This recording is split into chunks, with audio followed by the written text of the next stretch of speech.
Hello, everybody, and welcome to Wi-Fi Now TV in association with RCR Wireless News. My name is Klaus Hetting, and on today's show, the Uberization of the common carrier. Our guest today, Francis McInerney, says that the common carrier is about to be Uberized. We're going to ask him what that means.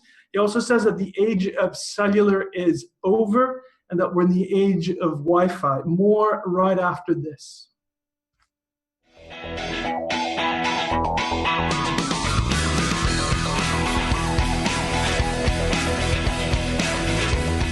Telecom Careers, the #1 global telecom and wireless job board, telecomcareers.com.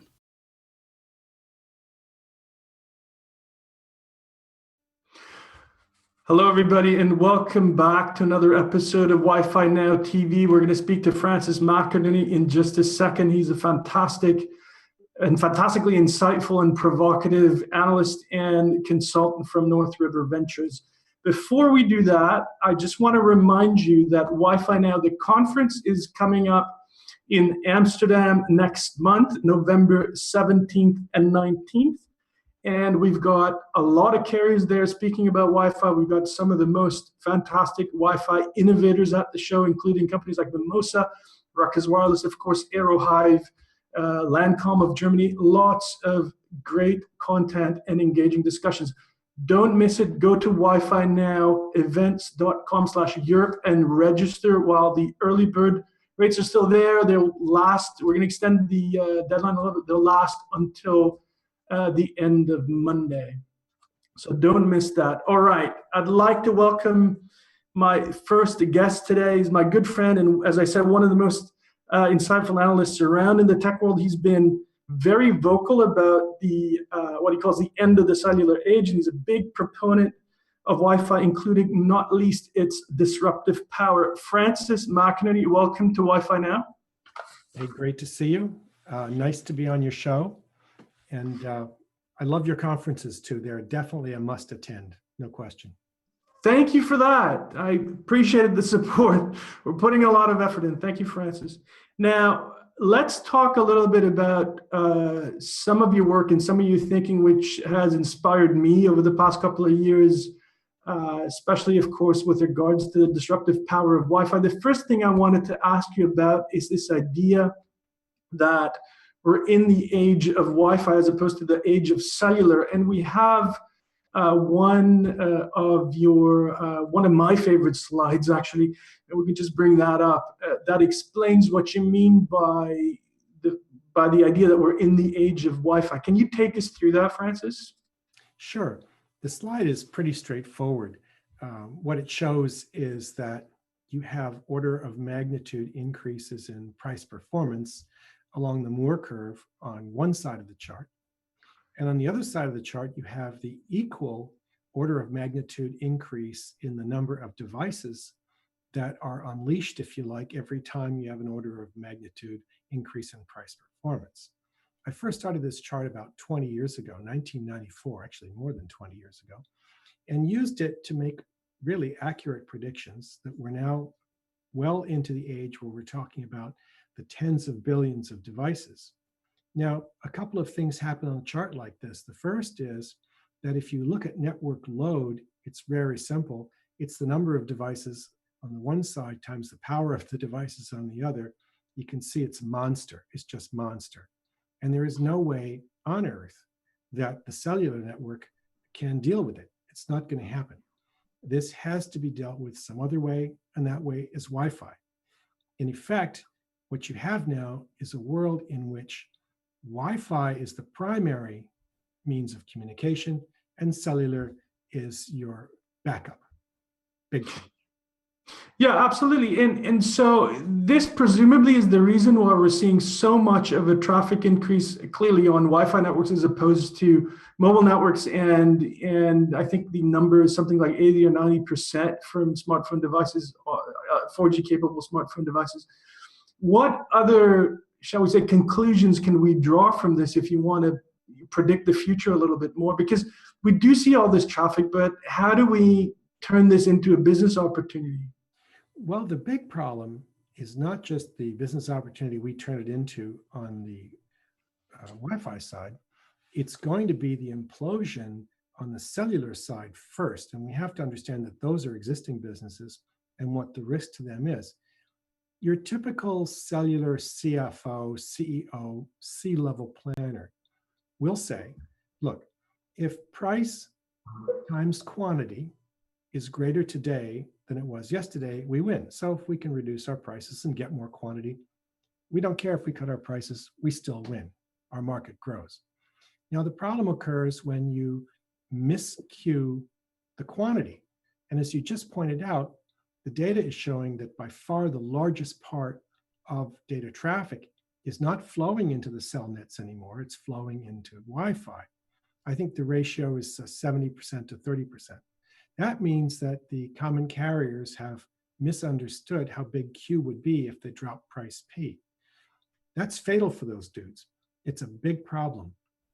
One of the things that I like to talk about, based on a great interview you did with Nick Armstrong a few weeks ago, is that the folks may also have miscued P on the other side. And by that, I talk about the Uberization of the network, and I know we're going to talk about that a little later. On the other side, the question is, what is the business model and what are the opportunities for the folks who are going to take up the slack? There are probably dozens of new models that will be created. We're going to see everything from models based on massive arbitrage of bandwidth. We're going to see models based on new brand concepts. The chances are almost unlimited as to what we will see. And we'll see plenty of failures, no question. So, Francis, the reason why they're getting this wrong is that because they must obviously know that so much traffic is, from their device, so to speak, flowing outside their network. They must know that. Funny thing, sure, they know it, but when you work with these large carriers, there's a difference between knowledge and action. The carriers are based on very old structures. You have to remember that you may be talking about a wireless company, but very often these wireless companies are the add-ons to old phone companies. And the old phone companies made decisions a certain way. And often they're very slow to react. Verizon has started to take Wi-Fi seriously and is moving aggressively into small cell, but it's nowhere near enough. Okay, so in your estimation, if we just stick to the carriers, we're going to talk about the Uberization in a second, because I think it's a fantastic concept. But what should they be doing? I mean, they've been essentially, sometimes I like to say they've been working off the same basic business model for 100 years, right? What should they be doing? Yeah, they have been working off the same basic business model for 100 years. It's not, I don't think it takes a lot of imagination to say to yourself, if you're one of these big wireless carriers, okay, let's put ourselves in Apple's shoes. Let's put ourselves in Google's shoes. Let's ask, what are they doing? Why aren't we in those shoes? Why aren't we doing something like that? What is it that we haven't thought through? And I think these guys are going to have to get used to the fact that they will be in an Uberized world. They're going to have to bid for bandwidth. It's going to be in real time. It's going to eat away at the bottom line. They will need much smaller operations, slimmer staff. They're going to have to be faster. They're going to have a much more flexible use of different kinds of bandwidth, different technologies. And they're going to have to get away from seeing themselves as cell companies to seeing themselves as wireless companies. They're in the business of connecting stuff, my stuff to your stuff, my device to your device. And it doesn't have to be a phone. It can be anything, as you know. Heart monitor embedded in my body will do just as well. So you're talking about getting your brain out of, we're in the cellular business, and into, we're supporting pocket computers, amongst other things. And how are we going to do that? I think that's what they got to do. So what do you think is going to happen to the carriers if they don't realize this? And presumably, well, depending, I guess, on who you speak to, in my estimation, I don't think they're particularly eager to change anything. Most big companies are, I guess. But so what will happen to them if they do not realize the writing on the wall? Because I also personally believe that is the writing on the wall. Well, there are two types of carrier, I think, roughly the low ARPU carriers in the United States, we have Sprint and T-Mobile, and the high ARPU carriers like AT&T and Verizon. The high ARPU guys, I believe, are vulnerable. There's a lot of revenue they can lose. The low ARPU guys are going to take advantage of some of these new technologies that we're going to talk about because they can take money off the table. The high ARPU guys have a lot to lose.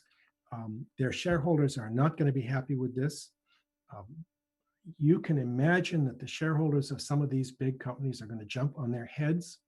They're going to start jumping harder and faster as the news becomes more obvious. And you may see restructuring. I would not at all be surprised to see one or two of them be broken up simply because the shareholders are not going to put up with this. And you will see a scramble. How do we position ourselves better in the wireless space? What are we doing? Great job for McKinsey. You can see those guys will be marching into quite a few shops to help these folks figure themselves out. But I think you're going to see some damage and you're going to see some success. I mean, maybe Masayoshi Son will be lucky with Sprint and take advantage of all this and hey, become rich again. Who knows? Right, exactly. We're also talking about a few $100 billion of debt among the big 4 U.S. carriers. So there's a lot of financial concerns, right? Oh yeah, and debt equity has always been a problem in common carriers. Since Theodore Vail, they've carried way too much debt. But in those days, they could afford to carry the debt because their rates of return were regulated. Here's a great question that I asked myself the other day. I said, how big is the common carrier market worldwide? It turns out it's $2 trillion. Now, if you were these dudes here and you could rake off 10% of that and put it in your own pocket, stick that in your own pocket at very little cost, this would flow straight to your bottom line.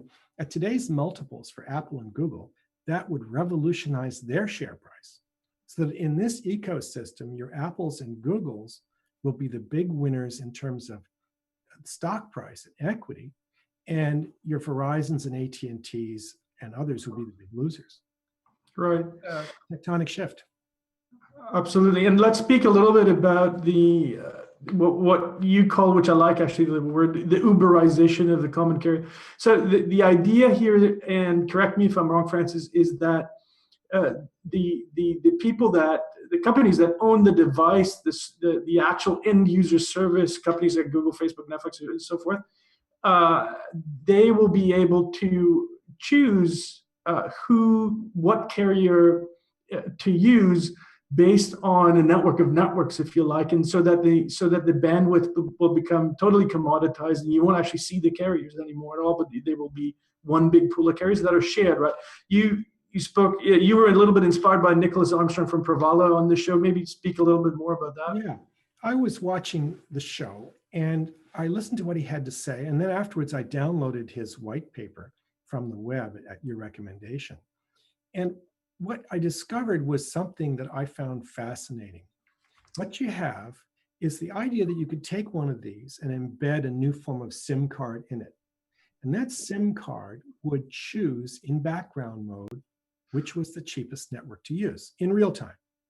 Now, Nick showed that progress is not complete yet in Project Phi, but because of this $2 trillion business with so much opportunity to take money off the top, that if you could appify the networks in such a way that, like the iTunes model, Apple takes 10, 20%, the SIM card arbitrages the network in background mode in real time to give the user always the best price, whether it's Wi-Fi, cellular, whatever, always the best price for the user. And you can imagine the user also using their settings to make quality price trade-offs if they want. If they want to have the highest possible quality or the lowest price or somewhere in between, they can make their choice.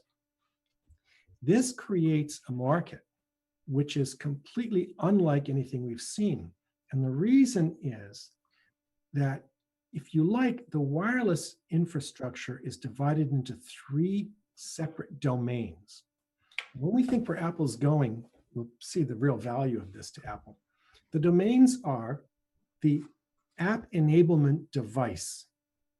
And this can be anything from a cell phone, embedded heart monitor, to a car, to an MRI, if you want, attached on the cloud. Then there's the next level, which are the apps themselves, which you see here, which are basically cloud servers somewhere. And then finally, the third element, and this is the key that these guys want to attack, is the app delivery architecture. That is the entire infrastructure space that connects the apps to the app enablement devices.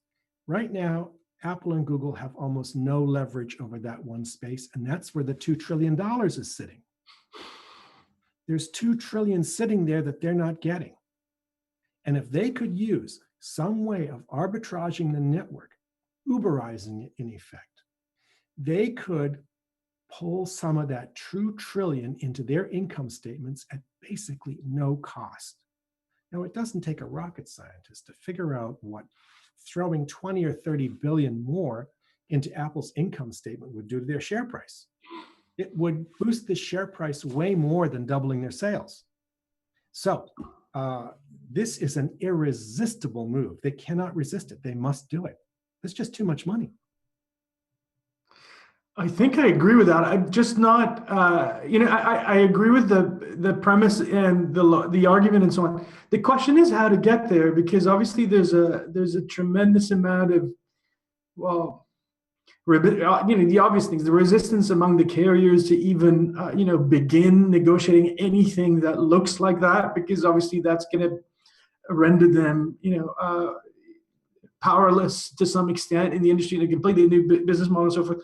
How do we presumably get to that point? Well, I think Nick Armstrong pointed out just how far Google has already gotten. He pointed out that Google has gone a long, long way. He also showed what is left to be done, and it's quite a lot. There's no question. And anyone who's interested should go back and watch that show on YouTube, because he does show clearly that there's more to be done. But you can see, right from my first chart about the Moore curve, that it's inevitable that the processing power will come to the point where we can embed something here easily, quickly, and simply. I can imagine Intel, for example, deciding this is a great new chip opportunity for us. We've missed the mobile space. Let's now sit down and talk with these folks about what we can put in here to help us accelerate the process of some kind of hybrid SIM card, make this arbitrage, this Uberization work. And I think this renders your common carriers powerless. They're going to have to come to the table. I don't see any way out of it. There is, of course, especially in the United States, litigation. How much can we sue you to stop this happening? And we've seen that game with the content providers trying to prevent people like the cable television and other carriers unloading them. So it's, this is going to be a nasty game. Right. So who do you think might do something like that? The obvious candidates are the usual suspects, right? Apple and Google, and I suppose an outside chance of somebody like Facebook doing it. Or I think Amazon is a great example. Amazon just fired Apple TV because it sees Apple TV as a competitor for its own space with its Fire products. Now, if the real battle is between Apple and Google and Facebook and so on, where do the big cellular companies play in this? They're not really on that battlefield at all. So I think you've got an interesting situation here where you could also have people like Huawei and Xiaomi, who are desperate for a larger share outside China, trying to use this as leverage to get themselves bigger share in the primary markets. Right, exactly. So I was actually going to ask you about that, because we always talk about Google, Apple, Facebook, and so forth, and sometimes some of the big content providers in online retailers and so forth. But do you see anybody new in this space with a real chance? I mean, you mentioned Xiaomi, but obviously during the dot-com boom, there was tons of things happening, and that is not really happening today. But presumably we will, except maybe for Uber. But what's your view on that? Xiaomi is a good example, I guess. Xiaomi is a great example. They're stuck in a very difficult situation where they are competing on price. Their margins aren't any good. I think Samsung might do something extreme, because Samsung has been in a terrible situation. They've just managed to bring back some profitability growth. They too made the mistake of giving up the whole app space to Google, which was really dumb because that was their future revenue stream. And they will need to do something. I think there's also a large potential for startups when you start talking about the densification of cells. As cells get smaller and smaller and smaller, from macro cells to DAS to Wi-Fi and so on, there are going to be a lot of new startups. I like to think of people like Zayo as having an enormous role to play here. I think the tower companies, Crown Castle, have an enormous role to play here as this market increases demand for them, because what you'll have with this Uberization is not falling demand, but increased demand as the users get more effective, price-effective use of their video and other bandwidth requirements. Is there a gap in supply demand right at the moment? Because if we look at your Moore's law curve, one would assume is if everybody, all the mobile carriers are kind of up the curve somewhere, and that's predominantly what's being delivered outside of Wi-Fi in the home and the office. Yes. If there is such a gap, is that not a big opportunity for anybody with a play in densification to come in? It is a huge opportunity. And if you're in the venture capital business, you've got to be looking at this today, and you've got to be looking at it in its multiple dimensions. As I mentioned earlier, the app enablement devices, the apps, and of course, the Uberized architecture. There is a lot you can do in that space. The curve shows you that it's not slowing down, it's growing. The bandwidth just won't go back uphill.